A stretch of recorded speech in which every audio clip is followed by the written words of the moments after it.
Hello, this is Nate. I had originally intended to just post a text comment on Greg's video about YouTube cheaters, but my comment kept getting longer and longer, and given YouTube's 500 character comment limit, I decided maybe it would be better if I just did a video response. First off, let me say that after seeing Renetto and Perry Urban's videos, I felt that both of them made very important points, while both of their videos also had their shortcomings, and so I made a video response to them a while back. Greg, I have to say, I agree with you that cheating is a serious problem on YouTube, and that measures need to be taken to prevent it. However, as with many of your other videos, I believe your fault is that you tend to see the world in black and white. It is not. You mentioned some of the examples Renetto gives of ways of artificially increasing videos' view count or ratings, etc. But you conveniently ignore the examples that he gives where the definition of cheating is not so clear. For example, are these cheating? Making a lot of videos? Being good-looking? Somebody else spamming your account with views or ratings or subscriptions without your knowledge or consent in order to frame you for being a cheater? What about promoting yourself outside of YouTube, or turning off ratings on your video after it has gotten a high rating because of your subscribers? What about placing an image in the center of a video that has nothing to do with your video?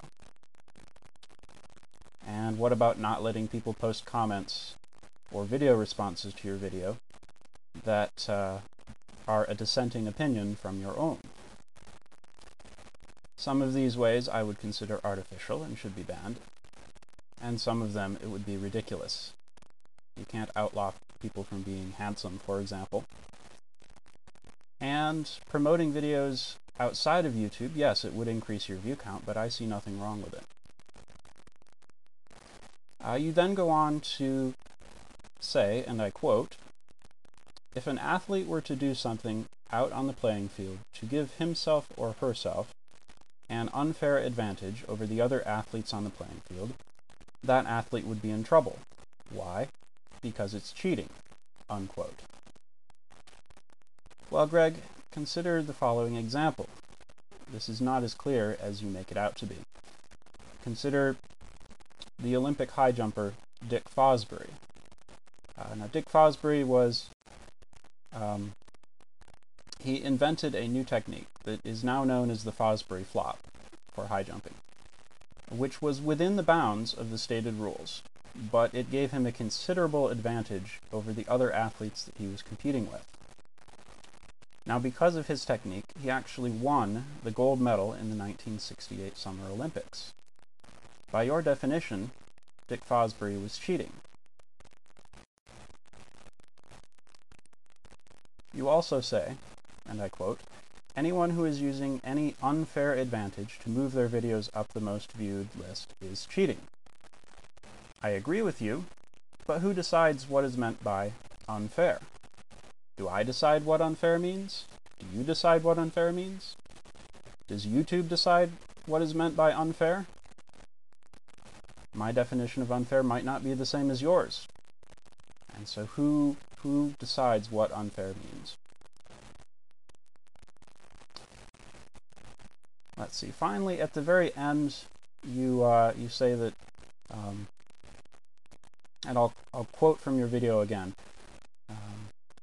You said, quote, "At the end of Mr. Renetto's video clip, he suggested that we just sit by and not basically comment about these cheaters, not say anything about it and just kind of let it ride and go with the flow, and hopefully someday perhaps YouTube would come up with some guidelines clearly defining exactly what cheating is." I would like to point out that Renetto did not suggest that we do nothing. Let me quote some of what Renetto actually said in his video. And I quote, this was Renetto, "Don't call somebody a cheater unless they're breaking a rule." He also said, "I think we got to slow down on calling people cheaters and naming names unless we've got a really clear list of rules that we're supposed to be following." Renetto also said it's important that we not assassinate each other's character, and it's also important that we have rules to play by. So I do not believe that Renetto is saying that rules are unimportant. He believes that we need to have rules. But the way I interpret that is he is saying that we should not point the finger and turn this into a witch hunt. May I also point out that you were not the only one to point out the problem of the video ratings being spammed back when that was happening. Renetto did the exact same thing in one of his videos. And in fact, he mentions in his video on cheating, he says, if we talk about it, YouTube will watch the videos. They watch all of our videos. They watch a large portion of our videos. They really do. And they'll respond, suggesting that we talk about problems when they occur and bring them to the attention of YouTube. That doesn't sound to me like the words of someone who is suggesting that we sit idly by and do nothing. But he is pointing out that the issue is not black and white. It is an important issue and an issue that we need to talk about, but let's not pretend that there aren't shades of gray and that there aren't things that we should debate. I agree with you, it's very important that YouTube be fair, but figuring out exactly how to make it fair is not as easy as your video might suggest.